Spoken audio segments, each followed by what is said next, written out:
Alô, buenas! Como estão os nobres tupinambás? Hoje a gente vai fazer uma viagem aos primórdios do Brasil.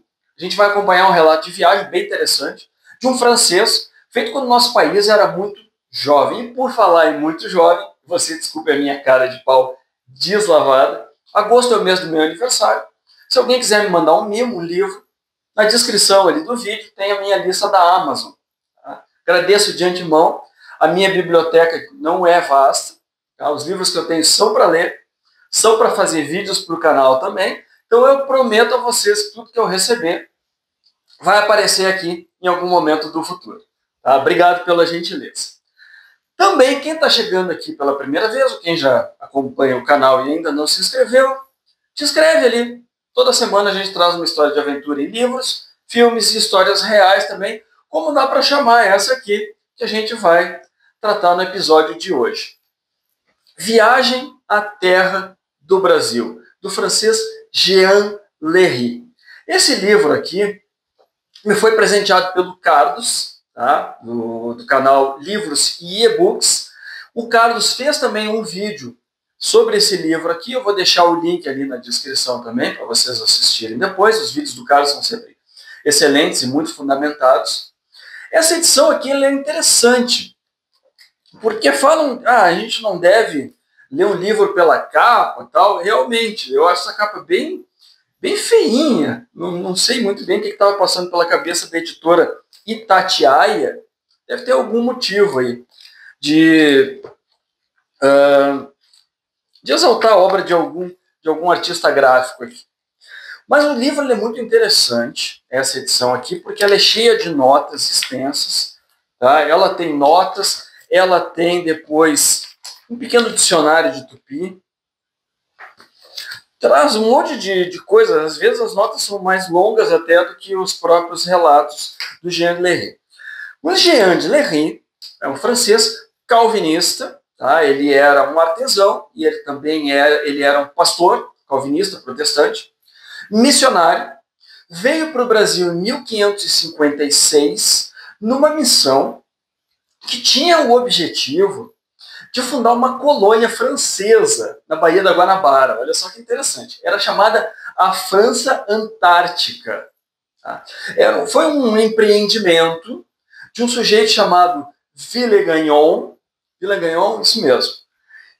Só que esse cara ele era completamente lelé da cuca, tal do Villegagnon. Ele construiu um forte na Baía da Guanabara. Na época, ainda não havia um consenso de que o Brasil seria totalmente dos portugueses, muito pelo contrário, aliás.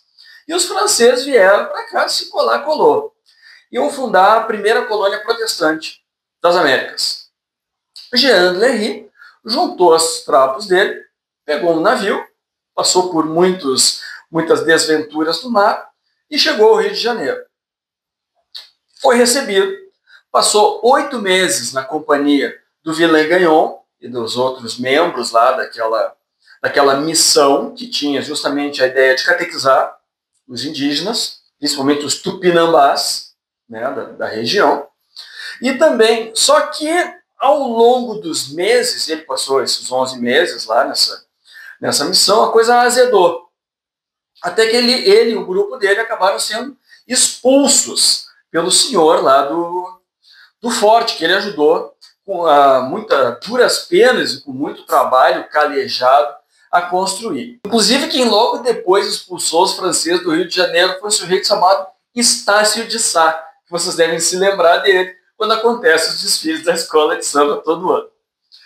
O nosso amigo Jean Léry e os seus outros companheiros ficaram então mais alguns meses na companhia dos tupinambás. E aí, quando eu falo na companhia, a gente traça um paralelo com uma outra obra que é seminal para a história do Brasil colônia, que é essa aqui, ó, que é Duas Viagens ao Brasil, do Hans Staden, do alemão. Também presente do Carlos. O Carlos me catequizou para essas histórias assim, dos primórdios do nosso país. E agora eu estou fascinado por elas. Tá? Vou atrás de outras, assim, que são muito interessantes, gente. É um Brasil que a gente não conhece. É um Brasil completamente, um país alienígena a nós e riquíssimo numa cultura ancestral. Tá? Os bravos tupinambás, os antropofágicos tupinambás. Interessante, porque aí ele faz um relato ao longo de 22 capítulos, ele conta como foi a vida dele lá na companhia dos Tupinambás, e ele vai descrevendo tudo que ele viu. Fauna, flora, os costumes e a cultura dos Tupinambás. Então é um relato não apenas gostoso de ler, interessante, como também muito importante, historicamente científico, eu diria. É uma obra antropológica, foi muito, claro, tem sido ao longo dos séculos muito estudada, né, servindo de pano de fundo para muitos estudos científicos. Interessante que a visão dele de europeu missionário, ele não se escandaliza, ele compara com as coisas que existem na Europa, mas via de regra, isso me surpreendeu bastante, positivamente para o lado dos Tupinambás. Tá? E eu vou ler, eu acho que esse capítulo vai ser mais de eu ler trechos aqui, porque nada melhor do que o próprio Jean de Lery para descrever as coisas que ele viu e da forma que um homem do século XVI via o Brasil. Tudo é diferente. Ele fala num trecho que todos os animais são diferentes, todas as plantas são diferentes, toda a paisagem é completamente diferente.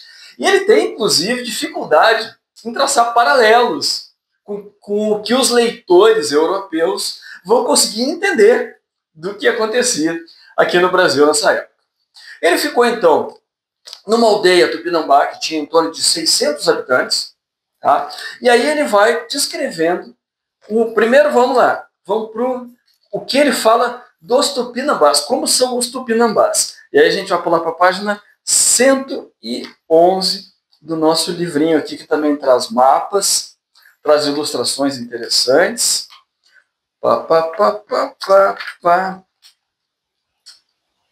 Habitantes da América, chamados Tupinambás, entre os quais residi durante quase um ano, e com os quais tratei familiarmente, não são maiores nem mais gordos do que os europeus. São, porém, mais fortes, mais robustos, mais entroncados, mais bem dispostos e menos sujeitos a moléstias. Claro, imagina a podridão que era a Europa naquela época. Havendo entre eles muito poucos coxos, disformes, aleijados ou doentios. Então, poxa, primeira coisa dele descrever o povo daqui já é muito positivo para o lado. Ponto para os Tupinambás. Contou ponto para os Tupinambás. Aí ele vai falar da nudez das Índias. Poxa vida, imagina o escândalo que era para as damas europeias e para os cavalheiros europeus de outrora pensarem que os índios viviam completamente desnudos, com as vergonhas de fora. Mas direi que, em que pese as opiniões em contrário, acerca da concupiscência provocada pela presença de mulheres nuas, a nudez grosseira das mulheres é muito menos atraente do que comumente imaginam. Os atavios, arrebiques, postiços, cabelos encrespados, golas de renda e outras bagatelas com que as mulheres de cá, europeias, se enfeitam, e que jamais se fartam, são causas de males incomparavelmente maiores do que a nudez habitual das Índias. Tá? Então, o que ele está dizendo é o seguinte: quem se tapa desperta muito mais luxúria do que quem está com tudo de fora. Interessante, aí ele vai falar de uma bebida que ele, enquanto ele estava, aí ele vai descrever várias, as comidas, os hábitos, as festividades, as roupas, né, os ornamentos que os Tupinambás usam, as pinturas corporais. E ele fala do cauim. Que é o cauim? O cauim é uma bebida que os Tupinambás faziam e que hoje parece que o pessoal está resgatando ela. Estão tentando resgatar justamente muitas coisas dessa cultura que se perdeu com a catequização. Isso foi uma judiaria. Vamos lá. Tonéis e outras vasilhas de madeira cheias de bebida que logo tratamos de provar. Não sei que qualidade de cauim era, nem se o tendes em vosso país. Só sei que depois de bebermos ficamos por 3 dias de tal forma prostrados e adormecidos, que não podíamos despertar. Ou seja, tomaram um foguetaço de cauim. O cauim ele é um fermentado à base de mandioca, que passa por todo um processo de fabricação, e a fermentação dele também passa por uma etapa que envolve mastigar. Tem saliva humana no cauim. Tanto que ele diz que ele e os companheiros dele não tentaram fazer um cauim assim, vegano. Os animais. E esse aqui, vamos ver se vocês conseguem descobrir que animalzinho é esse. Porque ele vai... os animais são todos diferentes, ele descreve o tapir. O tamanduá é muito interessante, porque ele fala que é um animal que o nariz não tem fim, afilado, que nunca viu coisa igual. Esse aqui. O maior, chamado rai, pelos selvagens, é do tamanho de um cão d'água, grande, e sua cara de bugio se assemelha a um rosto humano. Tem o ventre pendurado como o da porca prenhe, o pelo pardo escuro como a lã do carneiro preto, a cauda curtíssima, as pernas cabeludas como a do urso, as unhas muito longas. Embora seja muito feroz no mato, facilmente se amansa. Por causa das unhas, nossos tupinambás, que andam sempre nus, não gostam de folgar com ele. Sabe que animal era esse? Bicho preguiça. Interessante, né? E outra coisa, eu fui pesquisar, fui atrás de algumas ilustrações antigas da época do bicho preguiça e aparecem uns preguiças gigantes. Será que a gente está falando do megatério? Será que existiam ainda preguiças gigantes lá na Amazônia? Olha, tem a lenda do mapiguari, que dizem que poderia ser originária da preguiça gigante. Isso aí fica para o próximo episódio, aí, quem gosta de criptozoologia. Ele traz também, e nisso o relato dele é considerado preciosíssimo, ele traz música. É a primeira transcrição de música tupi, dos povos originários, que ele chama, né, os povos originais aqui da Terra. E aí o cara tem até partitura. Esse livro ele foi escrito 2 décadas, eu acho, depois da viagem dele. Então eu acho que ele buscou pessoas que entendiam de cada área para dar uma ajuda nele para ele descrever, porque é muito completo o relato. Aí, olha só que interessante, porque aí ele vai falar dos humores dos tupinambás também, de como é a índole do gentil. Observei que os selvagens amam as pessoas alegres, galhofeiras e liberais, aborrecendo os taciturnos, os avaros e os neurastênicos.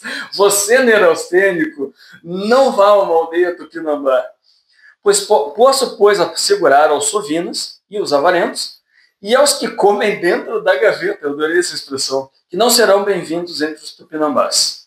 Tá? Gostei. Gostei do pessoal, é o pessoal buena onda, como dizem os uruguaios. Aí ele vai falar da guerra, porque os tupinambás não são só sorrisos e gentilezas. Eles se dedicam, principalmente os homens, ao ofício da guerra. E olha como eles interpretam a guerra entre eles. Os selvagens se guerreiam entre eles, não para conquistar países e terras uns dos outros, porquanto sobejam terras para todos, sobram terras. Não pretendem tampouco enriquecer-se com os despojos dos vencidos ou o resgate dos prisioneiros. Eles vão lá, quebram o pau, aprisionam o maior número possível de pessoas. Nada disso os move. Confessam eles próprios serem impelidos por outro motivo, o de vingar pais e amigos presos e comidos no passado. As escaramuças entre os tupinambás e principalmente os tupiniquins. Os tupiniquins eram aliados dos portugueses, os tupinambás dos franceses. Era briga de torcida mesmo, ou como hoje em dia, briga entre polos ideológicos. Agora sim. Vou entrar no terreno aqui da antropofagia. Tá? Então, aviso de spoilers para sensibilidades modernas. Vamos, a gente começa com os prisioneiros. Prisioneiros, né? Vamos lá, quebraram, tacaram um na cabeça do outro. Quem sobrou, leva para a aldeia. Logo depois de chegarem, não somente são bem alimentados, mas ainda lhe conseguem mulheres mas não maridos das prisioneiras, tá? Eram machistas. Não hesitando os vencedores em oferecer a própria filha ou irmã em casamento do aprisionado. Tratam bem o prisioneiro, fazem para ele todas as necessidades. Estão engordando o porquinho. Todas as aldeias circundantes, né, circunvizinhas, são avisadas do dia da execução e aí o pessoal começa a chegar para festança. Tá? Aí no dia, eles começam a atiçar o cara, começam a cutucar ele.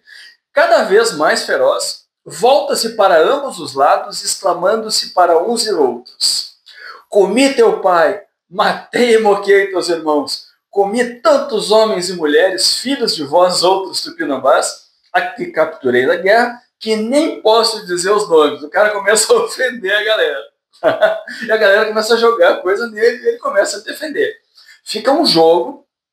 Aí é interessante o seguinte, gente, é um ritual muito elaborado, que eles levam muito a sério, tá? Não é uma coisa simplesmente fazer por fazer, né? Não é uma morte em vão. E o cara, ele também se orgulhava, né? Se honrava pelo papel que ele estava desempenhando e ele dizia, serei vingado. Vingas-te antes de morreres. Aí dão uma paulada na cabeça dele, deitam ele, e aí a gente vai para a descrição. Todas as partes do corpo, inclusive as tripas, depois de bem lavadas, são colocadas no moquém, na brasa, né, em torno do qual as mulheres, principalmente as gulosas velhas, se reúnem para recolher a gordura que escorre pelas varas dessas grandes e altas grelhas de madeira. Os homens, exortando os homens a procederem de modo que elas tenham sempre tais petiscos. Tá? Lambem os dedos, que quer dizer, está muito bom. E agora essa parte aqui é pesada. E após essa terrível tragédia, a mulher concedida ao prisioneiro, ela é engravida, os matadores do pai, alegando que o filho procede da semente inimiga, cometem o ato incrível de comê-lo logo ao nascer. Ou, se lhe apraz melhor, quando já taludinho. Tá? Não existe muita piedade entre eles. Sobre os aliados, aí é o outro lado. Como eles trataram os inimigos deles, como são tratados os aliados. E o Jean Delery, ao contrário do Hanstaden, que o tempo todo era prisioneiro dos tupinambás e todo dia diziam, hoje é o teu dia, magrão, tu vai para a grelha. Esse aqui não, ele foi bem tratado. Ele foi recebido como hóspede, realmente. Quanto à segurança dos hóspedes entre os selvagens da América, devo dizer que é absoluta. Assim como odeiam os inimigos e os matam e comem quando podem, amam os amigos e aliados, e não hesitam em morrer para defendê-los. Então, olha só, fiava-me neles e me considerava mais seguro no meio desse povo, a quem apelidamos selvagens, que em França, entre muitos franceses desleais e degenerados. Então, ele tem uma visão muito relativista da coisa. Em muitos momentos, ele diz, poxa, a gente chama esse pessoal de primitivo, de selvagem, de gentil, né? Mas ele, em muitos, principalmente na temperança, na índole deles, no caráter, são muito mais evoluídos do que nós, europeus. À volta, aí ele passa esse tempo com o pessoal, na volta ele faz um relato tenebroso da viagem de navio, eles passam fome, parece que durante 3 semanas, não tem o que comer, não tem mesmo. Tá? Terminam caçando os ratos, quando não tem mais rato, comem as patas dos ratos que já tinham morrido, o troço é tenebroso. Comem tudo que tem de couro a bordo, comem todas as velas, vela de acender, né, de fazer luz, sebo da vela.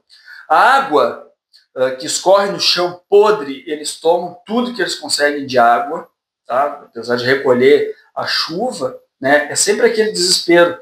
No navio, tu tá cercado de água por todos os lados e tu morrer de sede. Os papagaios, os bugios que eles levam, tudo vão também, tudo vão para a barriga, até que ele consegue sobreviver e ele chega na Europa. Bom, o Jean Delery, anos depois, ele participou do cerco de Sancerre, na França, quando o exército de católicos prenderam, né, os calvinistas, os protestantes, numa cidade murada de Sancerre, durante 8 meses. E ali ele pôde utilizar todo o conhecimento que ele obteve vivendo com os tupinambás e no navio também. Porque eles não tinham o que comer durante o cerco, então eles comiam tudo que passava pela frente, comiam o couro que eles tinham, dormiam em redes, como os americanos, tá? Enfim, ali ele já era o cara da prova de tudo, e ensinou a galera que estava em volta dele a sobreviver, e sobreviveu de novo para contar essa história. Eu achava que o livro ia ser uma leitura meio espinhenta, meio chata. Pelo contrário, tá? Ele é muito divertido de ler. O Jean Leray não deixa de ter um certo senso de humor em contar as histórias. Tá? Mesmo o relato sendo minucioso, ele é muito interessante, até por ser uma visão completamente diferente de tudo que a gente imagina do nosso país hoje em dia. Pô, Rio de Janeiro, gente. Tá? Era exatamente lá onde o cara estava vivendo todas essas aventuras aí entre os tupinambás.